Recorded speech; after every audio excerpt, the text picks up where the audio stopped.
Here is what every HVAC company will tell you. To cool a whole house, you need a big central system, long ducts, and a painful power bill. Here is what the numbers actually show. They say bigger equipment solves comfort. The data says moving heat efficiently matters more. They say ducts distribute comfort. The Department of Energy says typical ducts in attics or crawl spaces lose 25% to 40% of the energy moving through them. They say cheap cooling needs compromise. DOE field data on mini-split heat pumps shows average coefficients of performance around 3 and above 4 in milder conditions. That changes everything.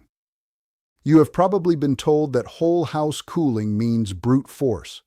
Most people accept that. I accepted it for years. Then I started looking harder.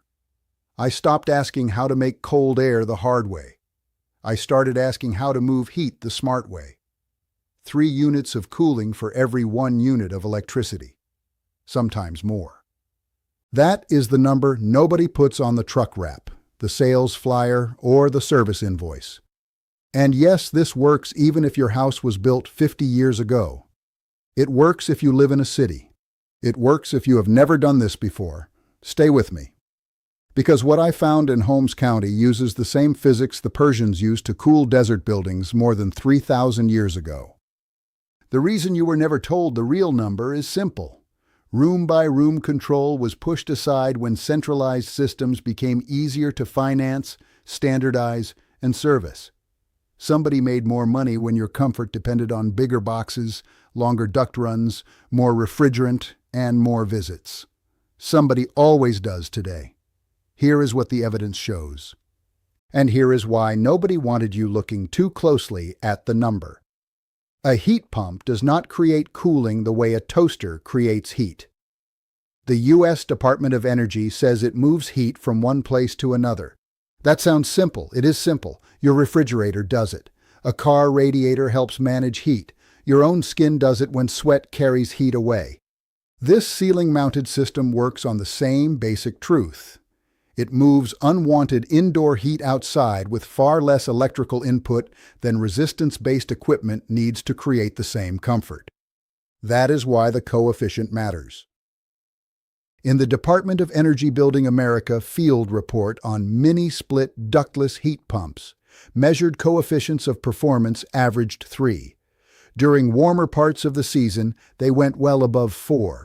In the same report, many mini-splits carried 25 SEER or higher, while conventional comparison systems sat around 18 SEER. Put that in plain English. You get 3 units of cooling for every 1 unit of input. Sometimes you get more than 4. Conventional layouts bleed far more of that value away. That is a coefficient of performance story.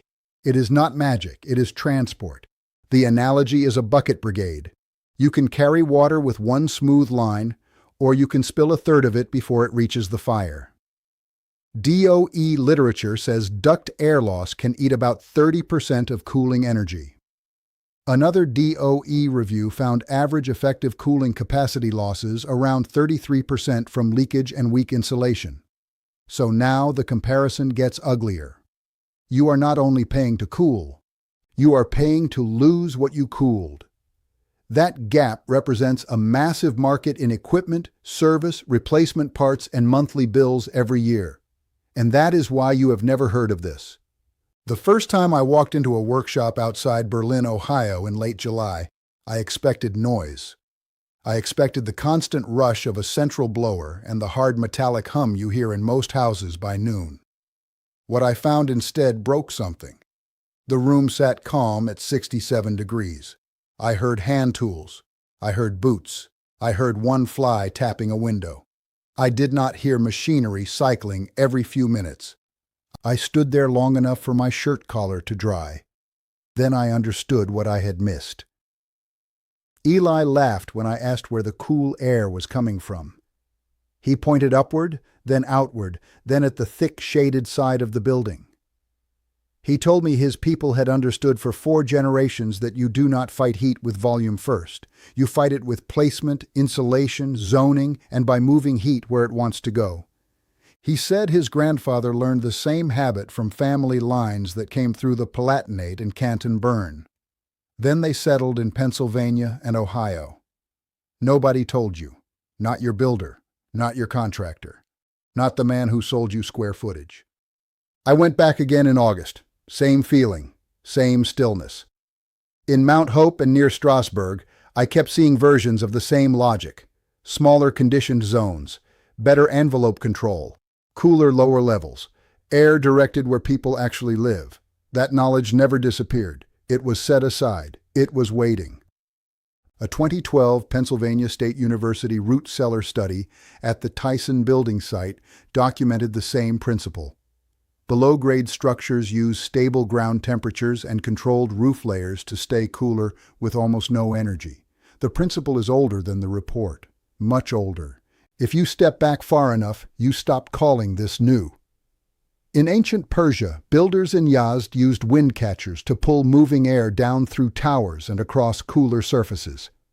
BBC reporting on Yazd describes Badgir towers, some paired with subterranean water. It also notes the 8-sided Dolatabad wind catcher rising 33 meters, or 108 feet. The point was not decoration. The point was thermal control without brute force. They used pressure, buoyancy, shade, water, and vertical geometry. They paid attention. That is how real knowledge starts. Then you cross to Rome. Britannica describes the hypocaust as an open space below the floor heated by hot gases moving under rooms and up wall flues. The floor sat on piers around 8 inches square and about 2 feet apart. Different climate, same lesson. Move heat where you need it. Put the energy exchange close to the living surface. Stop wasting it in the wrong place. Cross again to Korea. Ondal systems sent heat through stone and earth channels beneath occupied rooms, centuries before modern marketers rediscovered the word comfort. Every civilization that mastered extreme condition arrived at the same answer independently. The Amish never forgot. They carried it from the Palatinate and Canton Burn to Pennsylvania and Ohio more than 200 years ago. They kept building it because it worked. They never needed anyone's permission to do what made sense. Now comes the part that should make you angry. In 1902, Willis Carrier solved a humidity problem in Brooklyn and turned air treatment into a business. By 1922, Carrier publicly debuted the centrifugal chiller for large-scale comfort cooling. That decision mattered. Centralized cooling meant centralized equipment. Centralized equipment meant larger contracts, larger installations, and recurring service revenue. A room-by-room approach threatened all of that. Every house cooled with smaller zoned equipment, and shorter runs meant less sheet metal, less labor overhead, and fewer profitable failure points. The mechanism was not a single smoky backroom meeting. It was cleaner than that. It happened through standards, finance, and what got written into normal practice. The 1936 FHA property standards included Part 2, Section 208, heating and air conditioning. By the post-war years, minimum property standards became a financing language for what counted as acceptable residential construction. When warm air systems and centralized layouts become easier to finance, insure, and repeat at scale, alternatives do not need to be banned. They just need to be left outside the paperwork. That knowledge never disappeared. It was written out of the manual. It was waiting. The Allies had names. Carrier engineering grew rich by scaling mechanical cooling. Federal housing standards helped standardize what builders repeated across subdivisions. Gas utilities and furnace interests benefited when homes were framed around ducted delivery and combustion-centered heating. Media helped normalize the new ideal. Movie theaters sold air-conditioned modernity in the 1920s. Post-war advertising sold central air as status in the 1950s and 1960s. Government, industry, and image moved together because each side benefited when comfort became something you purchased in bigger and bigger systems. An entire field of knowledge disappeared from architecture schools, contractor habits, and homeowner expectations. Not because it failed, because it was not profitable. And it never really stopped. In 2023, the American Gas Association attacked a Department of Energy move toward electrifying new or renovated federal buildings. It called the idea impractical, unscientific, and expensive. Open Secrets lists the American Gas Association at $1.36 million in lobbying spending in 2023. It also shows 5 of its 8 lobbyists previously held government jobs. That is what modern suppression looks like. Not a man hiding a blueprint. A trade group protecting fuel sales, installed infrastructure, and the service economy wrapped around them. The market being protected is enormous. Multiple industry trackers place the U.S. HVAC market in the tens of billions every year, while the contractor side runs far higher. Every efficient alternative installed is equipment that runs fewer hours, needs fewer oversized ducts, and burns less fuel. Every alternative chosen is a unit of the old business that never gets sold, refilled, repaired, or renewed. Now, if you already own a house and you're thinking this only applies to people with land, stay with me, because this next part is specifically for you. You don't need to tear up your foundation, rip out your existing system, or buy equipment. You need a yard, a drill, and a weekend. Here is the blueprint I would use if I wanted the performance without the contractor theater. I would start by choosing the room that holds the most heat between 2 p.m. and 7 p.m. Usually that is a central living area between 220 and 420 square feet. I would mount the indoor unit high and centered. I would leave at least 6 inches above the body and 12 inches on the service side. I would give it a clear throw across the room. I would run a 3-inch condensate path with continuous fall or use a rated condensate pump if gravity is impossible. I would keep the outdoor line set under 25 feet if I could. I would stay under 50 feet if I had no other option. Then I would cut the load before asking the machine to save me. I would seal attic penetrations. I would add low-E radiant foil where roof geometry allows it. I would weather strip the worst doors. I would shade the west glass first. I would use muslin cotton or dense cellular shades if money was tight, and exterior shade cloth if the gain was brutal. I would check supply paths between rooms, so the cooled air does not stall at one doorway and leave bedrooms baking. A quiet 18-watt transfer fan above a hall door often solves more than people think. So does a 1-inch door undercut when privacy allows it. If I wanted the running costs to feel almost free, I would add the cheap ground temperature trick the Amish already understand. At 8 feet below grade, soil temperatures stay far steadier than surface air through summer. So I would trench one shaded line 8 to 10 feet from the house. I would bury a 4-inch SDR 35 or schedule 40 PVC sleeve at 6 to 8 feet deep. I would slope it 2%. Then I would use it as a protected pathway for intake, sensor wire, or later upgrades.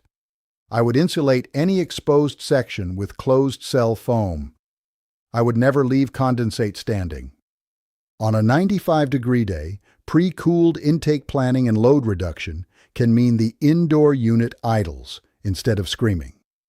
The materials are plain: HDPE or Schedule 40 PVC, where moisture can be managed.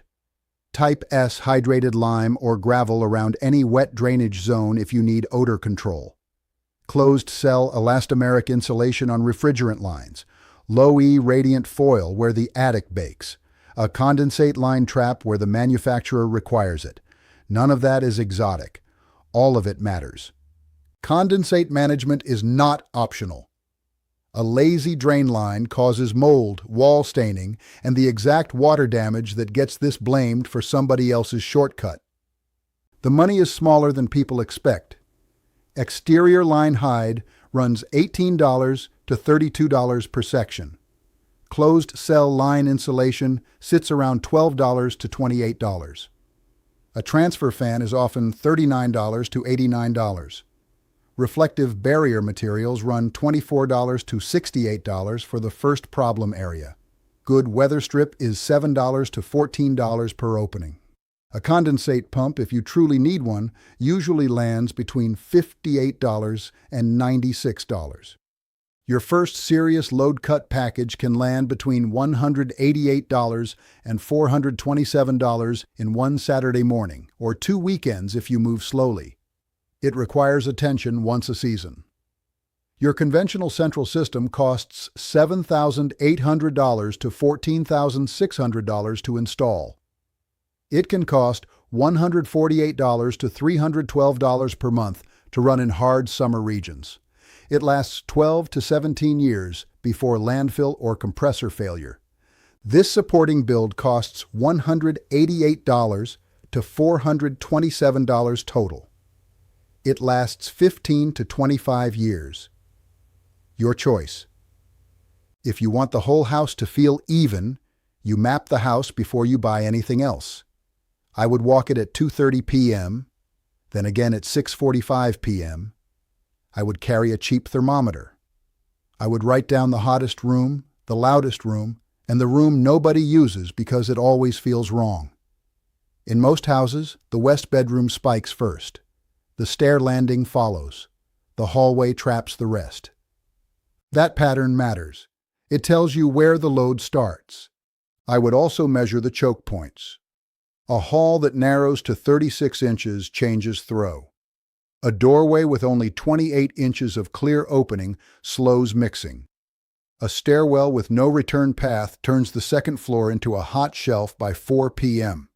If the landing ceiling sits at 8 feet, 2 inches, I want the throw crossing it. If the hallway runs 14 feet, I want that air moving all 14. If the bedroom doors stay closed, I plan for transfer grills or jump ducts before I plan for a second machine. That is how whole house comfort actually happens. Not by guessing, by mapping. This is why the ceiling style in that photo matters so much. It sits flat and quiet. It does not eat a wall. It does not fight furniture. In a room with 8-foot ceilings, every inch matters. A low-profile ceiling cassette or slim ceiling mount lets you throw air across the longest line without blasting one chair and ignoring the far corner. In a 22-foot living room, that matters. In an old farmhouse with chopped-up rooms, it matters even more. The shape is the argument. If you place it near the center spine of the house, the air has choices. It can wash a hallway. It can spill into an office. It can pull heat off the kitchen line before dinner turns the place into an oven. I have seen people waste money because they chose the wrong wall. They mounted too low. They pointed at the couch. Then they blamed the machine. Placement is not cosmetic. Placement is performance. If your house is older, you can still do this without turning the place into a construction zone. I would start with the floor you actually live on. I would ignore the rooms you only enter twice a week. I would leave the old central system in place for backup. Then, I would let the new ceiling unit carry the brutal hours, usually from 11:30 a.m. to 9 p.m. In many homes, that alone drops runtime enough to show up on the next bill, not because electricity vanished, because the expensive system stops doing all the work. You can also stage this room by room. One unit now, another next year, a transfer fan this month, better attic ceiling next month, a shaded window on the west wall this weekend. That is how real households move. Not in magazine spreads, in steps, in budgets, in Saturday blocks between errands. The beauty of zoned cooling is that each fix helps the next fix. Every watt you do not waste becomes capacity you do not need to buy. And do not ignore humidity. A room at 74 degrees and 49% relative humidity feels better than a room at 71 and sticky. Good placement helps that. Shorter runtime spikes help that too. When the unit can settle into a steady pull instead of violent on-off recovery, the air stops feeling wet. Your sheets feel drier. Your hallway smell changes. Your house sounds different, quieter. That part matters more than people admit. The Amish understand that feeling before they ever say the word efficiency. In Holmes County, I kept hearing the same idea in plain language. Do the quiet things first. Stop the afternoon sun. Keep the attic honest. Move the air where people actually stand. Then let the machine finish the job. Samuel told me his father measured comfort by whether the table stayed usable at supper. That is a better metric than most sales charts. If the kitchen still works at 6 p.m., the plan worked. And yes, you can use this logic in a city row house, a ranch from 1974, or a split level with bad returns. You do not need acreage. You do not need a machine room. You do not need a full gut renovation. You need one clean location, one solid drain plan, one shaded outdoor position, and enough honesty to admit where your house actually fails. Once you do that, the path gets obvious. The bill usually follows. Everything I have covered across this channel, root cellar cooling, radiant winter floors, and off-grid summer kitchens, is now in one place. Look at the form factor for what it is. Thin, flat, quiet. It sits overhead and disappears into the room instead of dominating one wall. That changes how people use the space. You keep the window, you keep the furniture line, you keep the visual calm. In a low-ceiling room, that matters. In a house with old trim, beams, or crowded walls, it matters even more. The machine stops shouting. The room starts working again. That difference sells itself. Step by step, season by season, room by room, in the order the families actually use it. The link is in the description. But stay here, because what Eli showed me in Ohio is the part nobody is talking about yet. The reason this ceiling format matters is simple. You stop throwing conditioned air against one wall and hoping the room sorts itself out. You place the throw where the load gathers. You shorten the path. You remove duct losses. You create quieter mixing. In older houses, that matters even more. You may not have room for giant trunks. You may not want a soffit massacre. You may not want a closet eaten by equipment. A low-profile ceiling cassette solves a spatial problem and an energy problem at the same time. That is why the image looks strange if you grew up on wall units in basements. Strange usually means you were trained on one default, and the running experience changes your relationship with the house. Most people think comfort means hearing a machine working hard. The Amish never thought that way. The Persians never thought that way. The Romans did not think that way. They understood surfaces, placement, flow, shading, and thermal mass. The system in your ceiling is the modern compressor version of an ancient sentence. Move heat intelligently.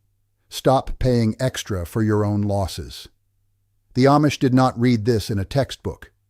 They figured it out the way all real knowledge gets discovered, by paying attention to what the earth was already doing. Once you see that, the scam becomes visible. You stop asking how large the box should be. You start asking how much load you can erase before the box turns on. You stop asking what brand everybody else buys. You start asking where the heat enters, where it pools, and where you can intercept it cheaply. You stop thinking in square footage alone. You think in occupied zones, evening exposure, attic gain, leakage, and runtime. That shift saves money fast. It also restores your judgment. Nobody told you. Not your builder, not your contractor, not the man who sold you status instead of performance. If you live in a humid region, the same logic helps even more. Better placement means better latent removal without overcooling the far ends of the house. Better zoning means one occupied room can sit at 72 degrees while an empty side sleeps at 78. Better envelope work means the machine maintains instead of recovering. That is where comfort becomes cheap. Not because electricity vanishes, because runtime collapses, because losses shrink, because you finally stop buying capacity you never needed in the first place. That is also why whole house does not mean one giant machine. It means the whole lived house feels stable. It means the kitchen does not spike to 81 while the back room freezes at 69. It means the upstairs does not become a punishment by 4 p.m. It means the hallway air does not feel like a compromise between opposite failures. When you condition where you live and reduce the load you created, the house stops fighting itself. That is the hidden story here. Not a miracle box. A smarter map. So when you hear somebody say, this kind of system is only for additions, cabins, or tiny houses, you know what you hear. You are hearing habit. You are hearing training. You are hearing the afterlife of a standard that favored scale, ducts, and predictable contractor markup. Not because it failed, because bigger systems supported bigger invoices. The numbers told the truth the whole time.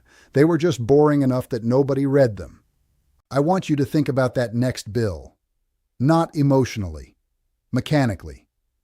How much of what you pay goes to moving heat? How much goes to leaking, reheating, overcooling, and compensating for bad layout? How much of your monthly comfort charge is really a duct problem, an attic problem, a window problem, or a zoning problem wearing an HVAC logo? Once you ask that honestly, the ceiling unit stops looking unusual. It starts looking overdue. And there is one more reason nobody talks about it. It gives too much control back to you. A centralized system keeps you dependent on one failure point, one service chain, one expensive day in July, one story about why the replacement now costs more than your first car. A zoned, ductless layout lets you solve the problem in layers.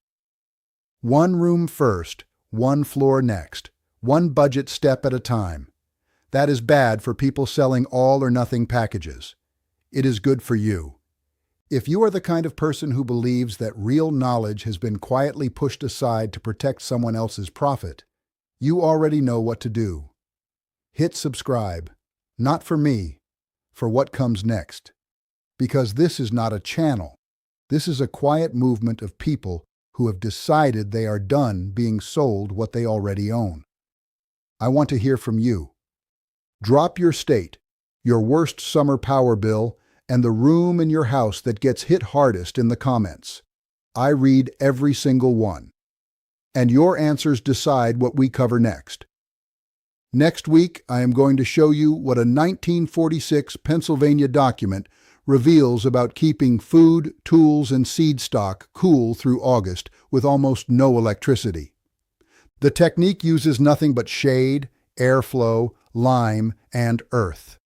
And the report proves agricultural authorities knew about it decades before most homeowners forgot it. You are not going to want to miss that one.